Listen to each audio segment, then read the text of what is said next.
So we've spent a lot of time going into the maths that underlies ANOVAs and regressions and t-tests. And I didn't do that because I ever expect you to be able to calculate an ANOVA by hand. I certainly couldn't do it on the first try, right? I did it because I think the understanding that these statistical tests that are used by scientists every day are in no way magic. They're pretty simple maths. And so, because of that, you can trick them, so to speak. Or to put it statistically, if you violate the assumptions of the test, the p value calculated is no longer accurate. And so, let's sort of talk about what that means. These assumptions are things that need to be true in order for the p-value to have any meaning, or otherwise you might as well just roll a dice, divide the number by 100 and call that a p-value. All right, so the assumptions of nearly all linear models are pretty similar. They are that the residuals are normally distributed. Obviously, the residuals are the difference between the fitted values and the uh, and the real data points. That there is another assumption that each group has the same variance and that each data point is independent. What does that mean, right? Where do these assumptions come from? And what happens if the assumptions aren't true? And is there anything we can do to sort of fix it if we think we are violating these assumptions? Okay, so a very, very common assumption that is problematic is the assumption of normality, which, as I say, is that the assumption that the residuals are normally distributed, which usually means that the data is roughly normal looking, right? But we'll get into it. Right, so non-normal data is super common. In fact, it's probably the rule, and that normally distributed data is kind of the exception. So this is, again, this is a real data set. This is the distance from a student's hometown to the university in miles, unfortunately.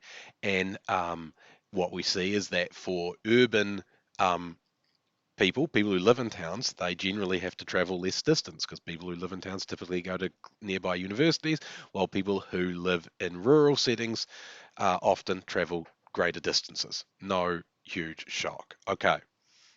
But you can see from this data, it's not normally distributed. It doesn't have that bell curve shape. The red lines are the means, and you can see that the most of the data falls on one side of the mean rather than on the other. And when you draw it in a histogram, you see this very clearly, right? That these are not bell curve shaped data. They have this skewed shape. And here you see the residuals, right? So this is just the difference from the mean to the to each data point. So these would be the residuals if you did a t-test or a one-way ANOVA with two groups, and you can see that the residuals are not normally distributed at all. So can we just not do t-tests? We have to just kind of say, look at the data and be your own judge. We'll come to that in a second, but first thing I want you to realize is where does this assumption of normality comes from? Well, it comes from how the F distribution was calculated. Remember? So what we do in these, whether it's F, whether it's the T, is we say, given that we have data with the same degrees of freedom as our experiment, but that there is no difference between the groups and the groups are all normally distributed, what would the F value turn out to be? What would it be most, in most cases, right? And so for that group with n equals 2, this orange line is the real calculated F distribution if the data was normally distributed.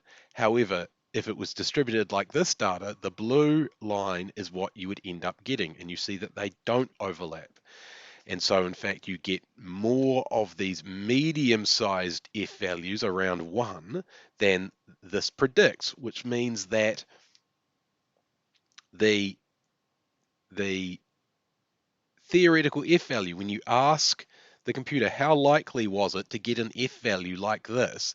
The answer is true only under the assumption that the data is normally distributed, because that's how the F distribution was calculated.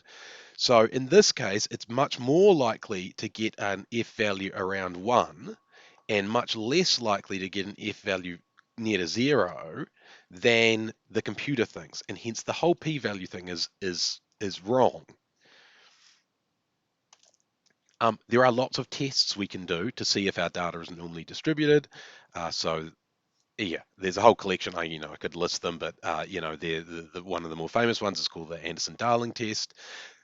They need to be used with care, like all statistical tests. You can't just apply them blindly. Fundamentally, the problem here is that if your sample size is massive, the Anderson-Darling test, and I think all normality tests will tell you that your data is non-normal, and that um, is problematic, right? Because all data is at some extent, the tiniest bit unnormal. And as your sample size gets bigger, the Anderson-Darling test and all of the others gets more and more sensitive.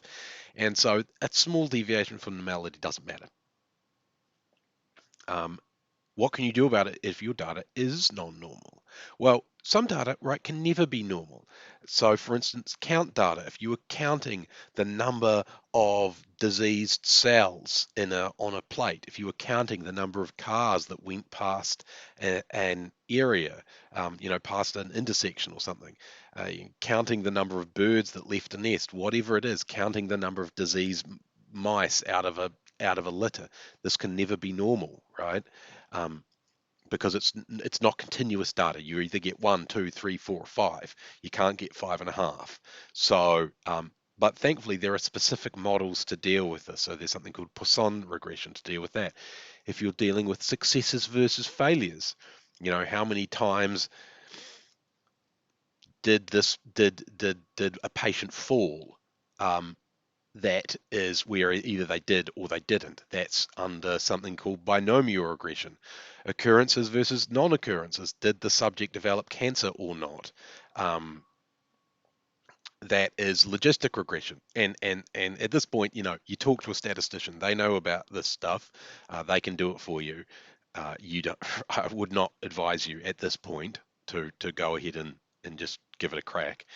But something that can be done is transformations, right? Which is pretty simple. And the most classical one is just to take the log of the data, though there's more ranges than that, right? And so if we go back to our data set we're looking at before, if we log the data, we get something very close to normally distributed, certainly close enough that we're not in any great trouble.